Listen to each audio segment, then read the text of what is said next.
Bom dia, passando aqui mais uma vez no canal Ministério Farol para Famílias e hoje para abordar uma outra temática, serão uma sequência de, eu acredito, de 4 ou 5 vídeos que vão falar a respeito da parte sexual e me ficou a incumbência, coube a mim a incumbência de começar com problemas de saúde associados ao sexo. Então, vou fazer aqui uma abertura para vocês, falar um pouquinho sobre a parte de fisiologia, sobre alguns problemas, algumas situações que podem acometer tanto homens como mulheres. E a partir do próximo vídeo, a gente vai entrar em alguns assuntos no critério bíblico, no critério sexual mesmo.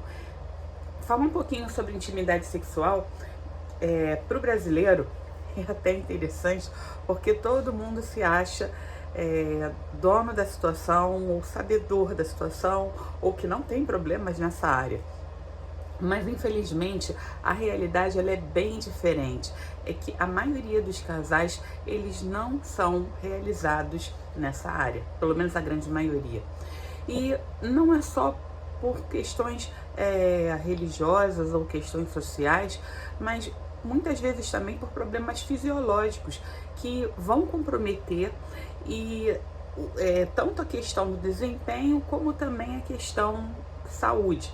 E a pessoa pode passar por pode estar passando, ou já passou, ou ainda é muito novo, ainda não sabe, e pode passar por esses problemas no futuro. Então esse vídeo serve como um alerta. O que acontece, como eu comecei a explicar no início, né, nós somos um site cristão. Então tudo que eu vou falar ele tem realmente também a ver com a Bíblia. E infelizmente no mundo de hoje abriu-se um leque ou uma grande possibilidade para que tanto homens quanto mulheres, e o número de mulheres não é pequeno, a inserir no mundo de novelas, revistas, apelações vistas na TV, sites pornográficos e uma gama de assuntos, inclusive a própria internet, que faz determinadas orientações ou dá algumas dicas, ou dá algumas fórmulas de forma tão genérica que para as pessoas que infelizmente são ignorantes no assunto, elas acreditam e levam aquilo ali como uma verdade absoluta. Mas nós vamos fazer as orientações de acordo com padrões bíblicos para que a gente não haja de uma forma diferente ao que o padrão bíblico orienta e consequentemente o casal ele venha a ter uma boa relação, um bom desempenho também nessa área. Então, quando o casal está com os princípios e a motivação correta, eles se entregam mutuamente para a prática sexual. Então, eles vão ser contagiados pelo amor, vão ser contagiados pela troca de carícias, pela troca da necessidade de satisfazer o outro. E a relação ela vai ficar mais prazerosa. Quando isso não é desenvolvido, infelizmente a relação ela se torna egoísta e ao invés da troca, ao invés de um satisfazer o outro, o que recebeu vai se sentir satisfeito e o outro que não recebeu vai ficar muito satisfeito, chateado, triste e talvez até numa próxima relação não queira compartilhar isso. Em ambos os casos, se existe nessa relação alguma impureza, alguma imoralidade, um cônjuge vai passar por outro esse sentimento de medo, de desconfiança, de ser incompleto. E o que eu falo é que a pornografia ela não é um aprendizado sexual importante. Ou seja, não é através da pornografia que você vai aprender a fazer sexo.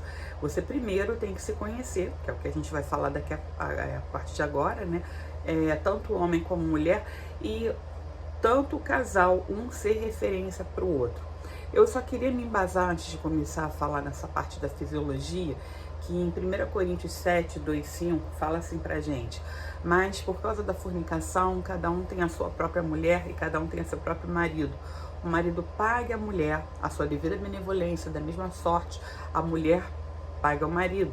E a mulher não tem poder sobre o seu corpo, mas tem no marido, e da mesma forma o marido não tem poder sobre o seu próprio corpo, mas tem na mulher. Não vos priveis um do outro, senão por consentimento mútuo por algum tempo, para vos aplicardes a jejum, a oração, e depois se ajuntar novamente, para que Satanás não vos tente pela incontinência. E 1 Pedro 3,7 que fala: igualmente vós maridos, coabitai com elas, com suas mulheres, com entendimento, dando honra à mulher como vaso mais fraco, como sendo os seus co-herdeiros da graça, da vida, para que não sejam impedidas as vossas orações. Por que eu comecei com esses 2 versículos? Então, partindo para a fisiologia feminina. A fisiologia feminina, ou seja, o sistema reprodutor feminino, ele é responsável pela produção de hormônios sexuais, pela produção de óvulos, e esses óvulos fecundados vão desenvolver um embrião e um feto, que também é composto, e o próprio sistema reprodutor feminino, ele é composto de órgãos internos, como o ovário, as trompas de Falópio, que são as tubas uterinas, o próprio útero, a vagina e externamente a vulva. E muitas mulheres, infelizmente, não conhecem esse seu sistema reprodutor. As mulheres, mensalmente, uma das funções desse sistema reprodutor é acontecer o ciclo menstrual. É um processo fisiológico bem complexo, regulado por hormônios, mas vai preparar o corpo feminino para uma possível gravidez. Então, ele envolve interações com algumas porções do cérebro, os ovários com o útero, e essas interações hormonais, dependendo do período que a mulher se encontra naquele ciclo, ele vai regular ou desregular várias situações no organismo da mulher. Então, nós temos um aparelho reprodutor, um aparelho que vai ser usado para reprodução, mas também é um aparelho sexual, onde a mulher vai usar no ato sexual, que é interferido, ou é mexido por diversos hormônios, e que nós já temos esse aparelho reprodutor desde a época do nosso desenvolvimento embrionário. Então, não é um sistema novo, é um sistema que já vem desde a nossa fase de desenvolvimento embrionário. O que acontece? Dentro desse ciclo menstrual, se a gravidez não ocorre,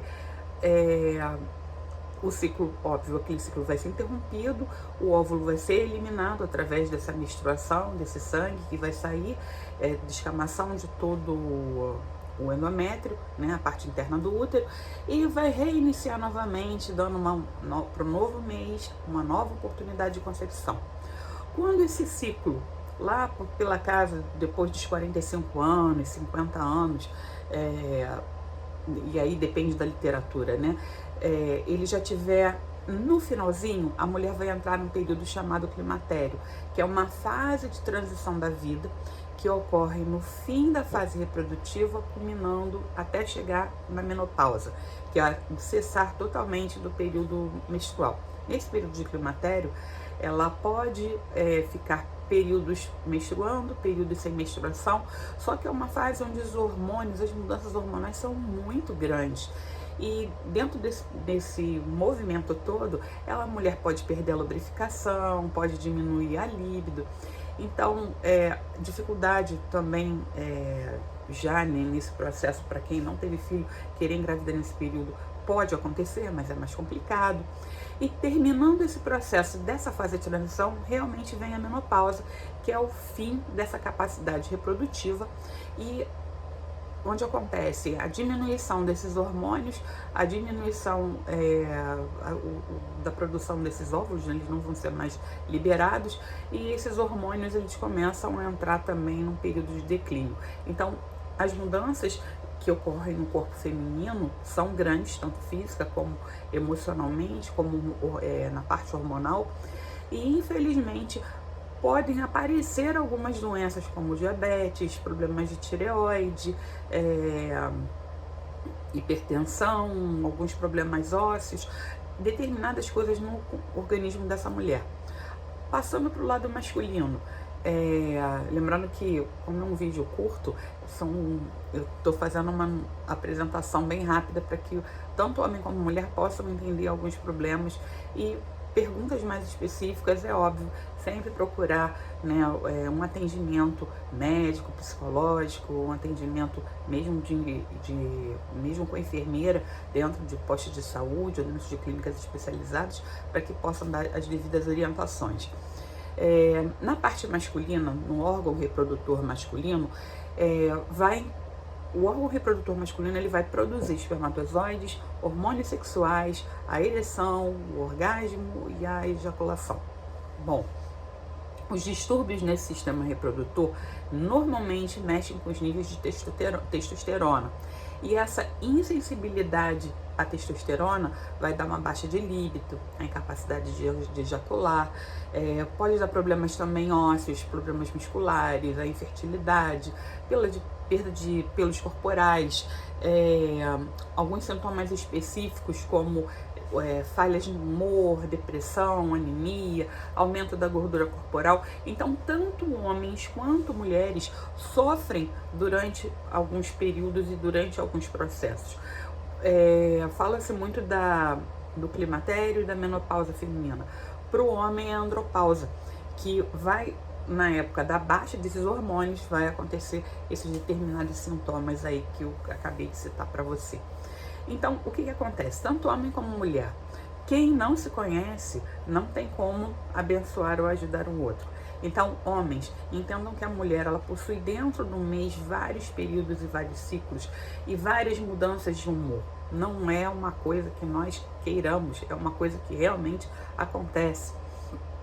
Pode ser controlada? Sim, pode ser controlada. Muitas vezes só com orientação, com uma fala, com o autocuidado, outras vezes dependendo de medicações e outras vezes necessitando de um acompanhamento terapêutico, tá? Homens, meninas, a mesma coisa em relação aos homens. Eles também produzem hormônios, eles também passam por problemas e qualquer pico de estresse do homem, ele vai interferir diretamente nessa parte sexual masculina. Bom, dentro de uma relação sexual, nós usamos todos os nossos sentidos. Então, o homem ele é captado pelos estímulos visuais, a mulher é captada pelos estímulos auditivos, o paladar e o olfato, eles são constantemente, eles interagem no processo da relação sexual e os estímulos táteis também. E tudo isso que eu falei está amparado na Bíblia. Existem versículos bíblicos que falam, né, sobre isso. Mas diante do exposto, o que foi dito até agora, fala-se que nós temos cada um corpo, cada um com hormônios, cada um com algumas funções e que alguns estímulos nós vamos ter através na relação sexual através dos nossos órgãos de sentidos. Então, o que eu falo a respeito dessa parte, na parte da fisiologia? Mantenha seu corpo sempre limpo, tome banhos, se perfume, coloque uma roupa desejável para o outro, fale coisas agradáveis para o outro, para que esses hormônios eles aumentem, eles circulem e a relação seja mais prazerosa, seja uma coisa mais fácil, mais linda, porque quando a mulher escuta, ela começa a produzir também não hormônios, mas uma lubrificação para que no momento do ato sexual a relação seja mais prazerosa. O homem, quando visualiza, ele também começa a receber estímulos para que a ereção aconteça e para que ele possa ter a libido dele alimentada, na testosterona mais alta, para que ele possa também cumprir o seu papel no ato sexual. Os estímulos táteis, a parte olfativa, no caso dos perfumes, o paladar, de você ter comido feito uma refeição saborosa, ou ter experimentado um suco, alguma coisa mais assim apetitosa, para que possa também estimular a relação. E aí eu não falando sobre bebida alcoólica, mas alguma coisa mais assim adocicada, né, que possa dar um hálito, ou um hálito mentolado, né, mais gostoso na hora do beijo, faz parte do processo. Muitas dessas coisas nós perdemos ao longo da história, porque houve muita coisa acontecendo, muita coisa que o homem poderia fazer, que a mulher poderia fazer, e no final das contas ninguém fez nada. E ao longo da história muita coisa se perdeu também, muita coisa se perdeu a nível de exames físicos, exames laboratoriais, pré-nupciais, os exames anuais, pré-gestacionais, individuais, com o casal, e as coisas começaram a acontecer, tipo, tem relação, mas ninguém se previne, ninguém faz exame, ninguém sabe o potencial do outro em relação ao tipo de esperma que vai ser lançado, ao óvulo que vai ser lançado, se tem ou não problemas antes de casar, e como é que esses filhos vão nascer, ou de que forma, né, aquelas duas genéticas ali, elas vão se interagir. Então, fala um pouquinho que, em cima disso que eu estou mencionando, que a diferença de idade, né, ela pode ser um problema para a líbido, pode ser um problema na diferença de idade em relação à força, à concentração em relação ao ato sexual. Os casais que não pretendem engravidar imediatamente, eles podem sentar e conversar, discutir sobre um método adequado, sobre prevenção da futura gravidez ou não gravidez. Algumas desordens patológicas, algumas doenças que aparecem ao longo da caminhada, antes mesmo da menopausa, antes da andropausa, como diabetes, hipertensão, distúrbios psicológicos, como abusos ou frigidez que aconteceram antes da pessoa chegar a uma relação conjugal no casamento, alguns problemas de saúde, como a falta de ereção, a falta de lubrificação. Existe necessidade de um tratamento, existe necessidade de um apoio psicológico, e existe necessidade também de verificar em que grau está essa patologia e se a pessoa toma medicações específicas para isso. E aí eu vou citar um caso bem específico de pessoas que já fizeram uso de Viagra e infelizmente não podiam tomar Viagra, e o Viagra, o que ele acaba acontecendo? Ele acaba fazendo uma desordem dentro do organismo para algumas pessoas, levando a um processo de um pico hipertensivo e chegando ao falecimento, chegando à morte. E esse exemplo que eu estou dando, ele é bem específico, porque infelizmente aconteceu com meu pai.